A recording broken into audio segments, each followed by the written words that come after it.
welcome to The Good, the Bad, and the Ugly, a show where we take 3 comics united under one theme, we talk about them, and then we decide which one's the good, the bad, and the ugly based on whatever we're feeling like for today. I'm Tiffany. I'm Sal. I'm Ben. And today our theme is Junji Ito because it's spooky time. It's my favorite time of the year. It's when I get to make you guys read Junji Ito. Really? Good time. That's interesting. Yeah. Because I think the level of your excitement is equally proportionate to the level of our horror. Disgust and horror. I could, listen, I picked 3 stories this year, and it took me a long time to pick these because I was really going back and forth. Today we're going to be covering Blackbird, Secondhand Record, and The Long Dream. Secondhand Record is also known as like the used record. Oh, I like Secondhand Record better. Ben, let's talk about Secondhand Record. Okay. It's in this one. All right. And it's actually the first story in great. this one, so I didn't have to worry about. In this collection, it's called Used Record. So Is I'm it? going to talk about Used Record. Oh, is it called Used Record in this one? Oh my god. Oh, whoops. I like Secondhand Record better. I do too. I prefer Yeah, it's it. way better. Yeah. So in this story, Who's it by? No, I'm kidding. and it's written and drawn by Junji Ito. Ooh! A lot of talent in that Ito. Yeah. Theming. I could not have a straight face when I first read this, because all I'm hearing is dabba dabba dabba da dee dee dee dee dee dee Yeah. la la la la. To be fair, it is scat. It is based scat, off of scat. which I didn't know until they went later, and I'm like, ah, damn it, it's jazz. Yeah, well, because Ito like had purchased a record that was a scat record, and like kind of inspired this, and he had this like image in his head of like this secondhand record story he wanted to do, and then he was talking, I think, to his editor, and they were like, what if it was like a jazz cafe? So he kind of like combined all these ideas into this. But yeah, it's meant to be like a scat, but I take it as like a slow scat. Oh yeah. Like a haunting slow scat. And in fact, this one has been like animated. Oh, interesting. Which is Which funny. means they have music in it now, so you can actually hear the do's and I listened and to it, dabs. and it was definitely not what I thought it was going to be. It's Okay. a little more. It's not. I wonder if it's what I imagined, because have I did not hear scat. We'll have to listen to it and see what you think about it. Well, I heard that, and like the opening to 4 Rooms just like popped in my head. Yes. What a good theme. Well, at least. See, yeah, you're talking to a couple of 90s kids who remember 4 Rooms, the opening to The Tick. I'm very familiar with the Scat Man. Yeah. That's They do that. that's not what this is. But this is probably like da da da da. yeah, yeah. I think it's supposed to be like. I didn't even that. get like music out of it. Like I thought it was just like this like dog. No. I definitely, no. I definitely like when I first read this got like Yeah. like You got some kind of you're starting to see something pictures. in there, right? Yeah. I will say this one too. I think even though there was an animated version of it, this one doesn't get a whole lot of play for a lot of people. Yeah, well, because it's missing a key component for when people think a lot of play. Oh. You know, the I thing see what is. you did there. You're sitting next to me, which means I get to elbow you. Damn it! No! We have 2 characters. We have Ogawa and Nakayama. I had to look them up because I couldn't remember their names. That's fair. Ogawa has this record, and she's playing it for Nakayama because Nakayama keeps coming over and listening to the record. It's like the only reason they're friends. Yeah. It's supposed to be like melancholic and beautiful, and it sort of like has no start or finish. It starts abruptly. It starts abruptly, and it just sort of like faints out, like it peters off at the end. I think they describe it as though the singer fell asleep, and I'm like, cool. And there is no information on the dust jacket. There's no information on the record itself. There's no artist information, song title, nothing like that. So Nakayama's like, I don't understand why you won't let me record this so that I can have a copy. And Ogawa's like, I kind of feel like if I did, it would lose some of its specialness. Yeah. And she also won't tell her where she got it or how she got it. This interaction is like every 12-year-old girl's interaction I've ever seen. Like this is, their friendship is on already shaky ground. Yeah. It could be destroyed, brought back up. Like there's so much in here. I was like, this is like hauntingly real in their like quick to anger stress like that I've seen in this. I was like this is really uncomfortable how real it was. Yep. As Nakayama leaves, Ogawa looks back in her room and she realizes the record she put down is gone. Oh no, she stole it. What happened to it? it was stolen by Nakayama, who's What a like, thief. why won't you just let me borrow it? I'm just going to borrow it. Yep. Well, I was gonna bring it back. She wants to copy it. Yeah. And Ogawa's like, no, Yeah. because, you know. It'll lose some of its luster. That's Yeah. what she says, yeah. Yeah. And then Like, I I'll got lose some of its enjoyment. I got some serious, like, based on other Ito books that we've done on this show, which is the only time I ever read Ito, because it's so haunting and it really makes me uncomfortable. It starts with like some random dude in the country finds like a crumb, and then at the end of it, humanity is fucked. And I expected this really to be snowballs. Yeah, and I expected this to be like. Where like the ring. Where It's like make a copy and they're gonna play it and like the president plays it on some national thing and it's just like everyone's dead by the end of it. I was sincerely like, here comes the ring. I was also expecting that to kind of happen. Okay. Ogawa chases Nakayama down the street. She throws a rock at her because she's a thief. Wings are right in the spine. Yeah. Ow. You're throwing rocks at me? And I was like, wow, that is aggressive. Yeah. And then Nakayama picks up the rock, hits Ogawa in the head with it. Hey, are you okay? And like she's just bleeding from the head. He's like, well, this wouldn't happen if you just let me borrow it. And I'm like, A, that's a wrong lesson to take away from this. But like frustratingly real. Like these are the kind of people. Like she's a child. Like she doesn't really like recognize the gravity of her situation. She's until she realizes that Ogawa is dead. Yeah, like, she's dead. Mm-hmm. And she's like, oh no, I'm in this back alley in Japan. Let's hide the body. Just push it in a corner and push it in the corner, puts a tarp over it. And as she starts to walk away, you start hearing Ogawa singing. Yeah. And what's she singing? Dabba dabba da, la la la la, dee dee dee. Yeah, it's the record. She's singing the tune from the record. And it's like, she's like, oh, so you're fine. To which Nakayama's like, oh, you big faker. Yeah. I knew you were fine. You won't even talk to me afterwards. I shouldn't even have apologized for hitting you. Yeah. What I like, what her line is about the apology, which I love because it is so, like, I'm just like, I know everything about you right now. She's like, I wasted my apology on you. I was like, shut up. Okay. And I'm gonna make a recording. I'll bring you back the record. And I love it because she finds herself in like a kind of like devil's bargain, like gift of the magi situation. Yeah, where she's trying to like. She's her got the record player. She doesn't have one, Yeah. so she's going to a friend. She's like, "Hey, can I borrow your record player?" And like, "Oh, it's broken." Yep. Because like, why do I use it anymore? Yeah. I haven't bothered to have it fixed. And she's like, "Oh, what a waste you are." I love how that does date this though. It's Yeah. like vinyl is in now. Like people have lots of vinyl, Yeah. or some collectors do, and like, but they're like, but it's the age of CDs. I'm like, well, give it a decade or two. You become crawling back. yeah. Dabba dabba da. She finally like walks around and finds like a used record shop, and she's asking the guy like, "Hey, can you play this record for me?" And he's like, no. He's like, "No, I don't play records here. I buy and sell records. That is my business." And then he looks at it. And he's just like, "But there's no information on the dust cover or the record. I used to have that record. I know what that is. You have to give it back here. I used to have it, and someone wanted it, and they stole it out from me. And if I remember correctly, it was a girl. Yeah, so it must have been you. It had to have been you." And she's like, "It wasn't." Yeah. Which is true. Yeah. But you also did steal it just now. Right, it's true. So, you know, he chases her out of there. She runs away down the street trying to escape him, and then she finds a cafe, a little jazz cafe, because there's music coming from it. And she walks in, and she's like, "Oh, I'll hide out here, and then he won't find me." And as they're sitting there, she asks them to play it. Like, "Would you be able to put this record on?" They're like, "Oh, yeah, sure." And they put it on, and a guy at the counter, like, perks up, and he's like, "The fuck?" Yeah. And I love this dude because he looks like every Junji Ito character. He's like emaciated and old. Like he just looks like shit. He looks like life has gotten to him. Yeah, he looks like a dude who listened to the record.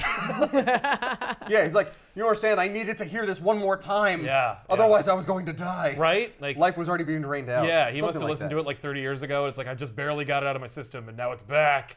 But he's like, that's the record from this crazy story. So he explains to her, like, what happened. Like, there was a singer, and it's Paula Bell, who was a jazz singer and wasn't very known, and wanted to make it big, but she, you know, It didn't happen. it was hard to start out. And then when she was finally going to, like, be able to make a record company was just like, no, we'll put out an EP for you. Yeah. She was going there, and she was hit by a car.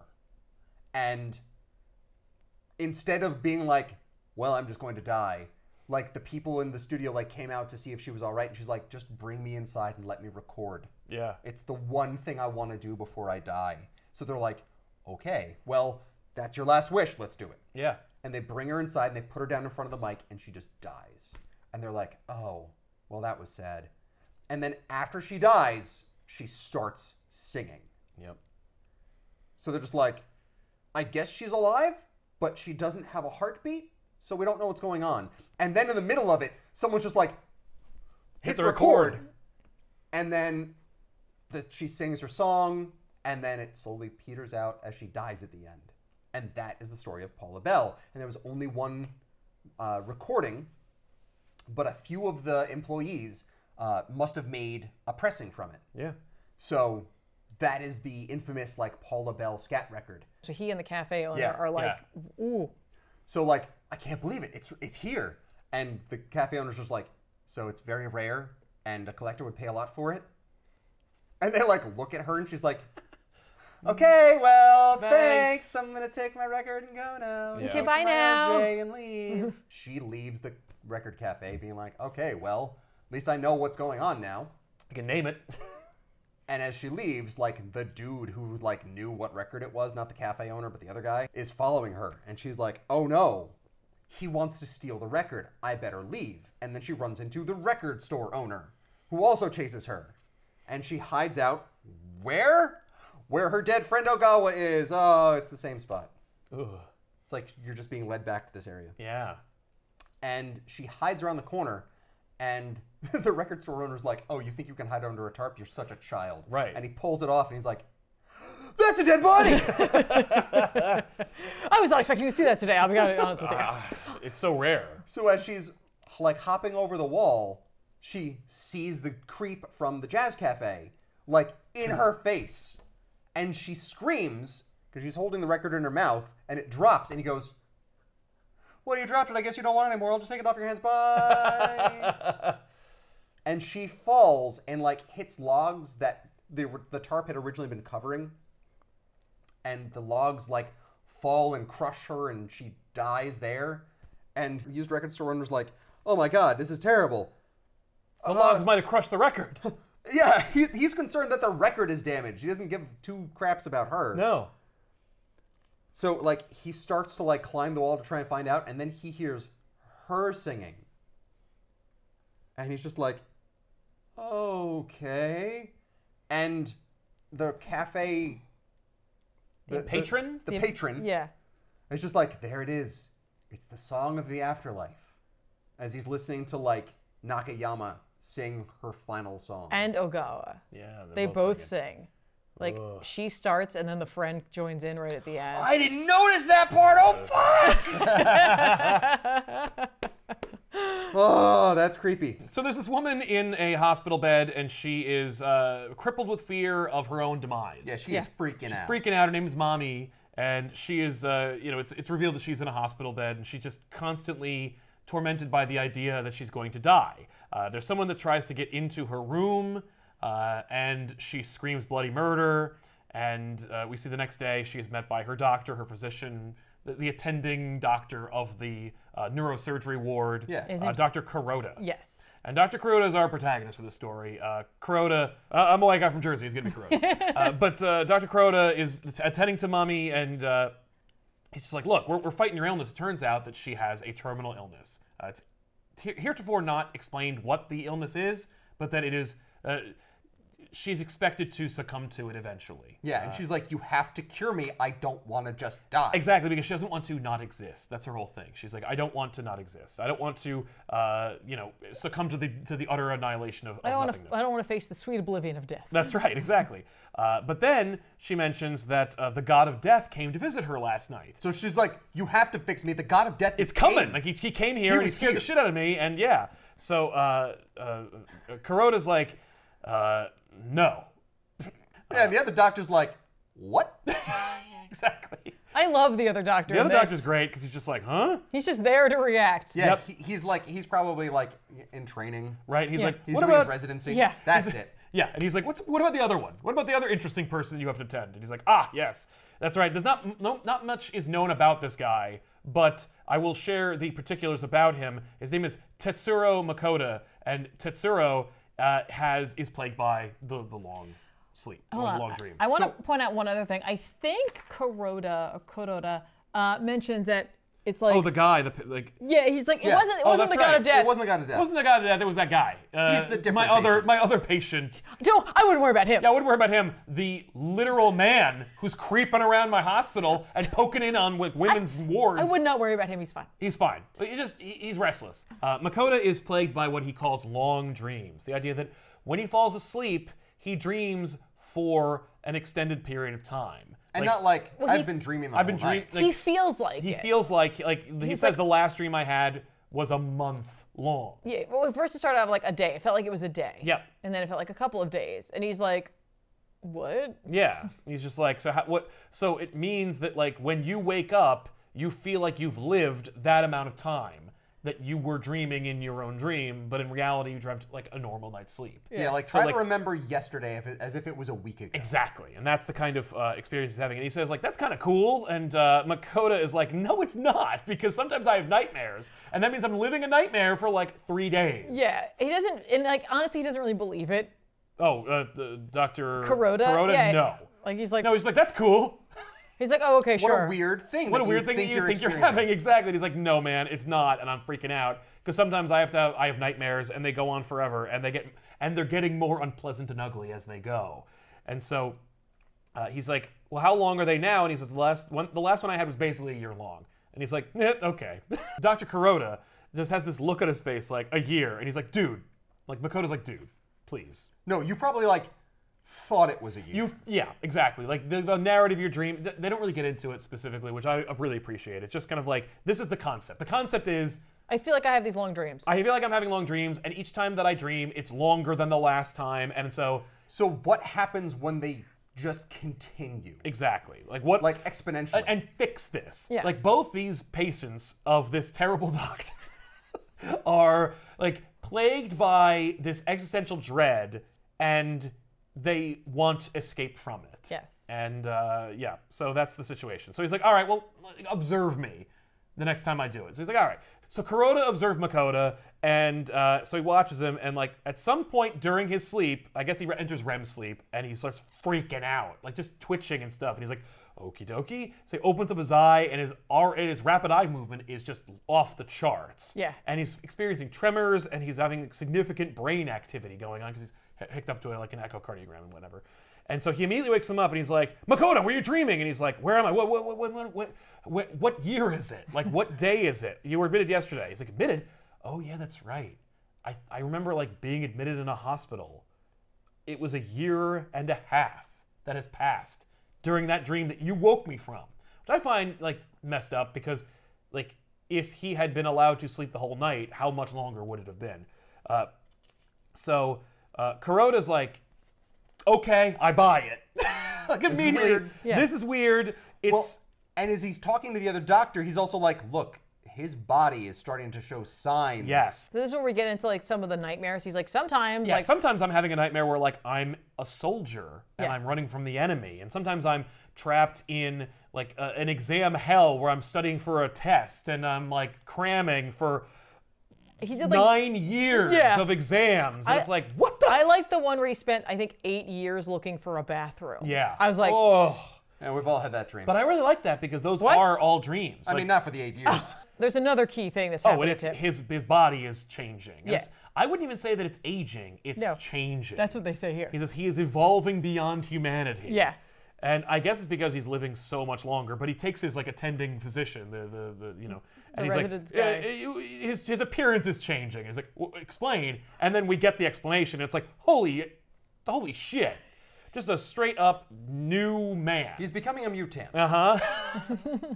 And he says, who are you? Where am I? And he's like, I'm your attending physician. I'm physician Kuroda. And he's like, and he loses it. Like he just freaks out. Makoto, that is. And then he turns to his physician and he's like, that is to say, Kuroda turns to his guy and he's like, he does that sometimes. Like, it's cool. Don't worry about it. It's cool. Don't let it upset you. I worry. Well, especially when you look like a zombie and you're just screaming and reaching out your hands in a threatening manner. This is totally fine. It's fine. Sometimes he wakes up and he says cryptic things.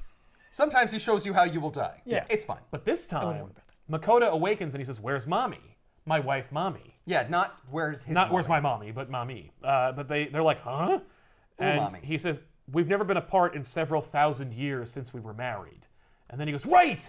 Mommy's in the hospital where I first met her, where our love bloomed." And he tears through them and starts searching for mommy. Now, of course, we know mommy's here, and she's the one who's suffering from a terminal illness, who's afraid of death. And she's the one who was tormented by him in the darkness, and she thinks he's the god of death. But And apparently, like, these 1,000 years were pretty good. yeah, He was married and happy. He was married, and they were happy, and they had a great time. So he is not a great doctor. No, he's not. He's a terrible doctor. They didn't even lock the doors. He's like, "Look, that's not my job. You know, I didn't go to 8 years of medical school to be locking doors and checking knobs." I'm a doctor. I don't have all keys. Makoto bursts into Mommy's room. Mommy, of course, is just like, "Oh God, the god of death, you're here again!" He's back and he's hideous. And Makoto's like, "What's the matter? What are you doing? What's wrong? You called me the god of death? That hurts." Ouch. Never mind the fact that I look like a horrible mutant monster. Well, That I really mean, hurts my self-esteem. He hasn't looked in the mirror. That's true, thank God. Some time has passed. Like, they explain the situation to him while he's awake, and he's like, "Ah, so it was a dream. My thousands of years with mommy and us being They're all married and a lie. happy. They're all a lie. It's all a dream. It's all made up. She's not my wife. She thinks I'm the god of death." Oh, okay, great. I'm really afraid. Well, he's talking to Kuroda. He's like, what happens when the dream doesn't end? Right, what happens when it's the eternal dream? And Kuroda's like, "I don't want to think about it. Like, I don't know what that means. Yeah. I don't know what this means." That sounds like a you problem. Exactly. Like, So- I'm just here to observe at this point. Clearly, I can't solve this. Yeah. So he falls asleep, and they're kind of like, and the physician guy is like, what do you think's going on? He's like, "I don't even want to know. Let's worry about mommy because her condition's worsening." Yeah, well, after that. After that situation, yeah. So she's just screaming her head off, screaming about how she doesn't want to die, and he's just like, the other guy's like, "What's going on?" He's like, "I can't even imagine how far into the future he's gone." And we check in on him, and he has become something else. He even goes, "Take a look. Like, let's look at him." So they peek in on him, and he's like, I instinctively felt this is the moment where he had the eternal dream. Like, he has already experienced eternity. And you look at it and you're just like, that's horrifying. Yeah. Yes. Perhaps it was not a delusion after all. So Kuroda stays with Makoto overnight, nods off, and when he awakens, Makoto's body decomposes. Like, it shatters, like it was a shell, and it just collapses. And then the wind blows through the open window and blows most of it away. And he's just like, yeah. So he collects some of what was left of Makoto and then looks at it under a microscope, and he said he learned nothing. But there was something there. There was. He discovered the crystals of unknown material Yeah. and the remains of the brain of the man who crumbled to dust. Yeah. But then we find that Mommy is finally settled down. I assume that, like, it's kind of paralleled. Like, Mommy doesn't sleep. Makoto does. Sleeps too much. Like, sleeps too much, exactly. But now Mommy is finally resting. And the nurses are just like, wow, I guess the tranquilizers are working. And Oh yeah, the drugs finally kicked in. exactly. And so she awakens and she sees Dr. Kuroda, and she's just like, hey, like, I'm feeling a little better today. And he's like, oh, that's good. She goes, yeah, I actually had like a really strange dream. It feels like a very long dream. I feel like my dream was like a month and a half. And he's like, okay. So he tells the physician guy, and he's just like, yeah, so she's having long dreams and they're accelerating. And he's like, why? Wait. Like, that's bad. That means that, like, maybe Makoto is contagious. And he's like, nah, it's not contagious. I took some of the crystals and I put it into her. And he's like, what? You can't do that. That's human testing. You're experimenting on the people in the hospital. He goes, I mean, she was afraid of dying. In her brain, in her dreams, she won't. She'll have the eternal dream eventually, and then she'll live forever, kinda. Right? And he's just like, so you're saying that the plan now, basically, is to take these crystals and then, like, curse the souls of the dying by giving them these things, giving them long dreams. And he's like, yeah. And then we see that Mommy is now plagued with the long dream, or at the very least, she's experiencing it. But she looks pretty rested. Like, she looks really content. She looks cool. So I think screaming her head off this is now. one of the few, like, happy endings to a Junji Ito story. There's a little afterwards where it talks about this. Is where it? When Yeah. he was younger, his sister told him that, like, every dream you have, really, it takes place in an instant. So regardless of how long it feels in your mind, it's but an instant. Right. He's like, but what if it wasn't? Yeah. And so he thought on that, and, like, I think this is the one that, like, in, like, high school or junior high, he wrote, like, half a novel about this, Oh, right? And they cool. kind of forgot about that, but he, like, never let it go. And so when he had the opportunity, he wanted to tell this story. about what it would be like. Like, what if you entered, like, if you had long dreams and you entered it right as you died, like, could you, like, that's what his story was about. Could you live forever? Like, would you live forever? Would you have eternity? Yeah. And so that's what this is really about. Yeah. So the last one we're going to do is Blackbird. Not the song. Not the song. This one starts in like a wooded area in Japan. There's a guy bird watching, you know, as you do. And he comes across another hiker who's like, hey, I totally fell and I really messed myself up. Please help me. And he's like, sure, you're why right not? here, why not? This starts out so innocuous. Like, Well, of course. he's like, I found this dude. And he's like, okay. So they like bring in help. They put him on a stretcher. They carry him out, right? As what happens in the real world. This is totally normal. Okay, cool. Yeah. We discover that the dude who found him's name is Kume. And they take him to the hospital, and Kume goes with him. So he's like, all right, like... Yeah, we're friends now. Yeah, I presume also Kume needs to, like, probably fill out some reports. Like, guess. oh, I found this dude here. I've like, discovered people in states of distress, and the police don't want anything from me. well, it's in Japan. It could be different. That's true. They're very about their protocols. But that's about the time, like, a cop shows up, and he's like, he's talking to the guy they found in the woods, and he's like, are you Shiro Moriguchi from Tokyo? And he's like, yeah. And he's like, you've been gone for, like, a month. Right. You've been behind that bush over there for a month. How are you alive? Right. Right? And My will to live. And, my backpack. Shiro is like, I had a bunch of like Provisions. snacks in my backpack, and I just really like Rationed it out. And they're like, cool, sounds good. Good enough for me. You don't look emaciated, is what I'm saying. Yeah. And he's like, no, it's fine. They're like, hey, can we like contact anyone for you? And he's like, I don't have any family. And they're like, oops. Oh. He's like, also now I guess I'm unemployed Yep. because I've been gone for a month, so there's literally no one to call. Yume stays for a little bit. He's like, wow, you're all over the news. Like, you've like you miraculously survived the woods. Yeah. Like, that's awesome. You're famous now. Right? I'm friends with a famous person. Kume's like, hey, you okay, man? You look a little upset. And he's like, hey, could you like stay with me tonight? Could you just like chill here and stay with me? And he's Right. like, no. So he decides to stay the night. And Well, it's the polite thing to do. yeah, and so like they basically have like a sleepover. And Kume is like, hey, like, let's talk about your family. Right. And he's like, I don't have any. I don't know. My parents were, I grew up in an orphanage. And like, Kume's like, sorry, I guess. Ooh, okay. Right, I shouldn't have brought that up. He's like, friends? Girlfriend? He's like, nope. Cool. Pets? Not anymore. Ooh, yeah. Okay. Sorry. But his hobby was like hiking solo in the mountains. Yes. And he's like, I guess I sucked at that. So anyway, I guess I'll have to get a new job when I leave here. I thought he was going to be like, I need a new hobby. Yeah, I'm going to need a new hobby.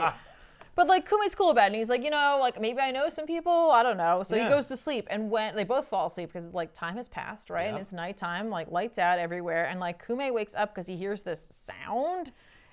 And when he looks over at Shiro's bed, there is like literally like the like blackened silhouette of a woman on top of him with her face pressed up against his. And he's like, wow, they move fast. Yeah, and he sees like this woman and she looks at him and she has like no pupils in her eyes. She has like really big lips. And like he's like, hello? She like sits upright, she gets off the bed, she puts her face really close to his, she smiles and she walks out. Kume's like, hey, what was up with that? And like Shiro turns his face to the side and like spits out something. And he's like, ew, what, is that meat? Is that meat? Why is there meat in your mouth, right? He's like, it's raw meat. So like, okay, like, cool. Real talk. Yeah. I didn't actually. It wasn't. No, I'm out. I'm out. Right. No. Come on, Kumi. Let's get out of there, man. I never knew you. Goodbye. No. Hang on. You can't go, Kume. You got to know this. I would rather not. So like, well, it wasn't snacks. Like I ate those real fast. I could not control myself whatsoever. And like I was literally on the verge of death. And this like woman walked out of the woods and was like. Didn't say anything. Didn't say anything. Just had a like mouthful of something, was clearly like chewing on it. He called to her, she went over to him, and then she like fed him via her mouth a bunch of meat. Right. And he's like, it was raw meat, and honestly, like at that moment, like even though she had chewed it up and spit it into my mouth, like it was amazing. And I don't know if it's because I was dying or it was actually good. It's but because like, you were dying. Yes. But he does say it's like a delicacy. Yeah, it felt like it was a delicacy, right? And so she leaves, and then like the next night she comes back because like he was like super thirsty, and like she has something in her mouth, and she spits it into his mouth, and it's clearly it's blood.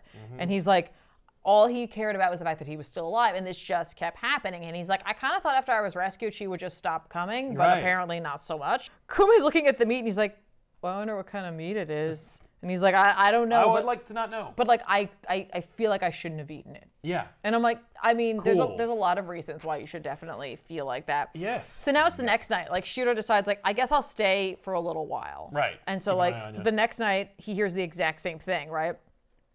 And when he looks over, she's there again, and she's on him, and she's spitting something into his mouth. And this time he turns and he spits it out. Like Shiro's like, no, and it's an eyeball. Right. And like Kume's like, why? She starts laughing, and then she just gets up and leaves. Kume goes after her. He grabs her, and as he does, her whole body turns into a massive bird except her face, and she flaps off. Yep. You could just flap off. You just flap. Would you? Flap the hell out of here. And like Kume is like, I must be dreaming. This is a dream. This can't be real. Like, the eyeball is real. Yeah. Right. But she the couldn't bird have turned woman, into a bird. Yeah. No, that's the part that I'm dreaming. Yeah, that's the ridiculous part. Kume does the responsible thing. He collects the meat. He puts it in a container. He gives it to the cops. He explains everything that has happened. So there's a crazy woman who breaks into the thing. I'm going to leave out the bird story. Yeah, I will not mention that part. Because I don't also need to be in a hospital. No, I just need them to investigate this part of Right. it. If they happen to discover she's a crazy half-bird person, All the that's better. on them. Yeah. I'm not and going. they can be involved in yeah, the story. I'm not going to deal with that. I'm going to pretend like that didn't happen. They can be cursed like I now am. Yeah. So Shiro's like freaking out. He's like, that woman's a monster. Like, you know, she's a bird monster. And She's some sort of bird person. Monster. Yeah. Bird She person. clearly thinks I'm her chick. I don't know. I'm freaking out. He's like, I was abandoned. Like I was a baby left in like a park for like a Yeah. week. Like what if she's always been feeding me? Oh my, he's like having a mental breakdown Fair. over this one, right? I assumed he was a bird that turned into a person. See, I just thought it was that the bird monster was like, oh, an abandoned baby, I'll bring it in. Like, I'll take care of it. Yeah, you thought it was like she had abandoned her young Yeah. or let it And go. at one point, he was going to be like, "Gah!" That is not what happens. Sorry, Nope. folks. That's a shame. Two cops show up as like these two are having their conversation, and they're like, "Hey, we're the police. We have to ask you a couple of questions. By the way, we did some DNA on the eyeball and the meat, and they're of human origin." Yeah. You've been eating human flesh. So Shiro is like, Yep. "I'm gonna have a problem." Gotta process that. Yep, they're interrogated for a while, and inevitably, like nothing really comes of it. She doesn't come back. No. Shiro continues to recover, and then it's time for him to go back to. I think he's going back to Tokyo. Yeah. And Kume's like, hey, you know, if you decide you want to stay here, like, I could probably help you find a job. And he's like, I really would like to get as far away from here and her as possible. And he's like, fair. A good handshake, and he's off. Kume looks up, and he sees this huge bird silhouette flying after the train. And he's like, That's no, not ominous at all. Goodbye. that's not really my problem. I probably have his number. I'm not going to warn him. Why? Later on, like a month or so later, he gets a postcard, and it just talks about like the job he's found and all that stuff. It mentions like, life's nothing. fine. It mentions nothing of this bird woman. He's like, okay, that really like worked itself That out. seems to have wrapped up. Yep. And then a few years later, it's like on the side of Mount Fuji, and like a frozen like crater or hollow in the mountain, the corpse of Shiro is found. Yeah. And That threw me. That was like, what? And I'll explain why later. okay, so they did some DNA testing because this body was like skeletal and like really like Messed up. and so they're like, some facts I think are leaked by the police, but apparently the DNA from the meat and the eyeball, when they matched it against his body, it was the same. Yeah. So Kume's like, what the hell, right? And so he starts to piece together that clearly she had like somehow traveled from between time. Yeah. Like she had time traveled. She was collecting the Him. future death of him and Feeding feeding it- his younger self Yeah, to keep him alive. right. So that she could eat him in the future and feed him in the past again. After Kume learns all about this, he ends up getting a hold of Shiro's journal, and he starts like reading through it, and it's like post him moving back to Tokyo. It's like she showed up again. Oh my gosh. He's like, please don't feed me anymore. So she bites him, and she takes a chunk out of his flesh, right? Yeah. I have to escape or she's going to kill me. So like he decides to leave for overseas, right? Yeah. So he didn't fall. I was like, wait a minute. Oh, okay. She takes him and she puts him there. Ah. Yep. She's making this happen. Right. He's like, she ruined my legs. I can't walk anymore. And like she just keeps taking chunks out of me. Inevitably it becomes so cold. And like presumably he dies from the elements. And like she continues to peck away at him. Kume goes back into the woods. He's like, that was weird. And like he's clearly thinking about it. He's like thinking about the time travel ramifications. He's bird watching. Well, I'm just going to go back to my bird watching. Yep. And don't worry, he definitely sees a bunch of birds. There's some songbirds there, maybe a woodpecker, and then she shows up. Yep. And he's like, bah! And he attempts to get away from her. He slips and falls, and his legs are broken, and she starts the cycle all over again, but with somebody else. And I'm like, what? I thought that he died originally, and that like his body was always in the mountains. Right. So that like she wasn't feeding him, like he was like a ghost living off of his haunted self. Okay. oh For a no. bit. No, it is literally, it's a time loop. Yeah. Yeah. That, when I read that afterwards, I was like, oh. What? Yeah. What? Yeah. Why add that extra complication? I mean, it makes it work. Yeah. I think because it makes you question a little bit more her motives and like to what like her like in the grand scheme of the universe, what is her deal? Right. But then at least like she's not feeding him other people. You had to eat human flesh, at least it's your own. So typically we do like a good, bad, and ugly, but when we do one of these where it's like a writer against themselves, I always feel like that's kind of weird. So like I figure let's like, do we have a favorite? Is there one that maybe like wasn't as Stands strong, out. or in like maybe that one that like stands out? Because if we were doing some other ones, I would have given the like nope option. I don't think any of these are a nope. Nah, I think the bird one's a no. Like you're like, no, I don't want to read that again. That's right. I don't want to experience that again, and I don't like 100% it. the bird one. That's a nope for you. That's a nope for me. Did you have a favorite though? Yeah, the long sleep. The Endless Dream. Yeah. Yeah. That was my favorite and my nope. Oh, you don't. You're like, That's I don't want interesting. to be part of Yeah, that. yeah. Okay, so that one terrified me on an intellectual level. Oh, okay. Just like the idea of like being trapped in a dream. Being trapped in a dream that you know is going to progressively be longer until it eventually will not end. Right. And you don't know if it's a dream or a nightmare. Yeah. Yeah. That last, we have no idea what his eternal sleep was. And also the reality of Mommy terrified of being like, I don't want to not exist. Exactly. And I kind of liked, I feel like it had a happy ending. Because I think Mommy was smiling at the end. I think that was kind of her being like, I'll take it. Kuroto's like, I'll take eternity in a dream. I don't care. Well, Kuroto's plan is that he's like, she was never going to live her life, and now she gets to have an opportunity to live many lives. Yeah, like, especially knowing that Makoto, like, got married and moved on. Like, there's opportunity there. And some of those lives might be nightmarish and horrible. Yeah, you never know. But you might have to pee for 10 years. Who knows?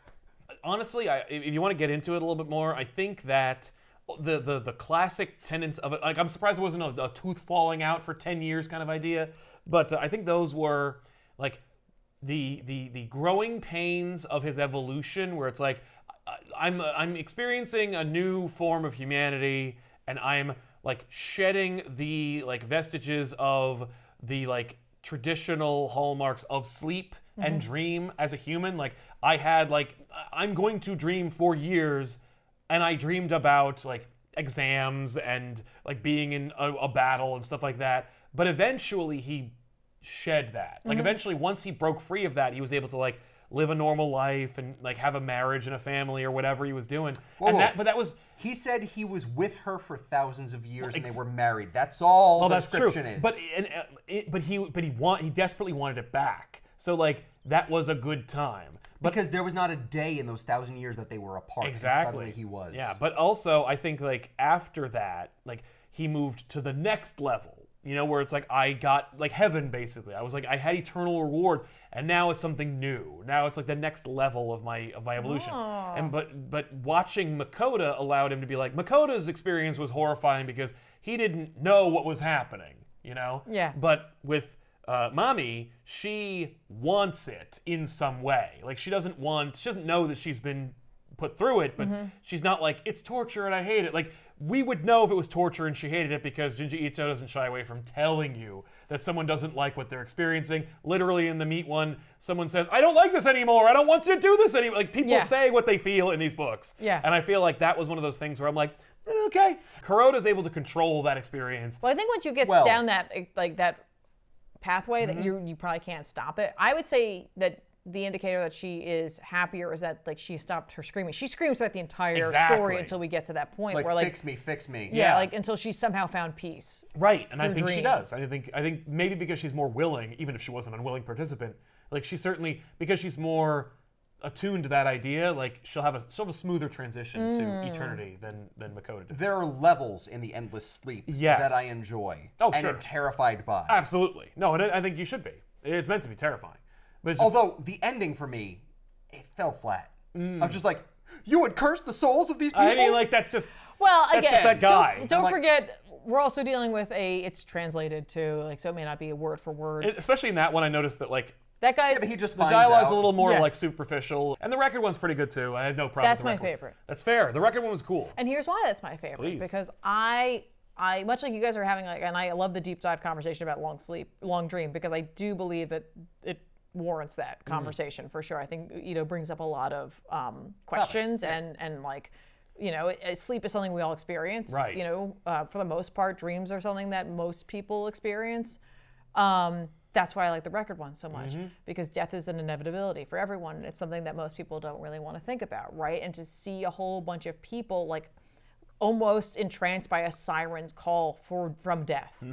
Like, I think that's fascinating. Like, they're chasing it. Yeah. Like, I love that so much, that, like, this singer tapped into something from, like, that we're not meant to hear. Yeah. That human ears are not meant to hear this song. That's for when it is your time. Yeah, but it makes me sad because, like, she wanted it. Like, she wanted to give the world something beautiful and like, meaningful to her. Yeah. And it ended up being, like, a curse. Right. Well, not only that, but it's something that isn't shared. Right. Yeah. It's coveted and hidden. That's true, yeah. Maybe if they had shared it, it would be less, like, detrimental. But see, that's what I think is so fascinating. I think there's a lot to, like, potentially dissect with that. Like, the meaning of, like, why is it so coveted? Like, is it coveted just because we as humans naturally covet things?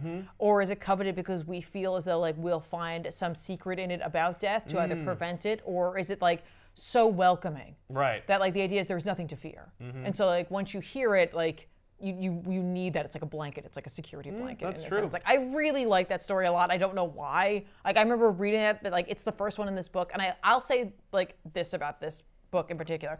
Shiver is an excellent one. If you've never bought any Ito book, Shiver is a great place to start. Let's make it available in the comments down below. Yeah, because this one honestly has some of the best of the best. Like, you're fine. Like, there are good ones in this. There's good ones in all of them. And, like, Ito's always hit or miss for a lot of people just because, again, he, like, covers a lot of different styles of horror. But this one... certain things will hit you in different ways. Oh, yeah. But this one has a lot of really excellent ones. And he does do a lot of, like, different styles. I didn't really delve into there. He's done a couple, and we didn't really delve into this that are, like, more cosmic, like that Eldritch horror stuff. Like, you'll see that occasionally. What I like about Blackbird, even though I don't like that necessarily, like, there's something very uncomfortable about that story for me, and it's that you have Is it her big pillowy lips? Because I don't care for that. I do kind of like that. They're trying to give her, like, a beak as, like, a human, like what that might look like, or to create almost like a seal you can't escape from. Like, you can feel that feeling of, like, smothering almost, like when you look at her. Yeah, no, it's her mouth is too big. It's the question of, like, why are you doing this? Right. Like, that's the type of stuff that will eat away at me. Like, being faced with something that has no rhyme or reason. Thank you guys for watching. Let us know in the comments down below which was your favorite, and if you have some Ito stories that you'd like me to have them read. Because again, I do have a list, but I'm always open to some suggestions. I am not looking forward to the next one, and yet at the same time, I am. Yeah, it's gonna be awesome. Thanks for watching, and we'll see you guys next time. I'm Tiffany. I'm Sal. I'm Ben. Bye.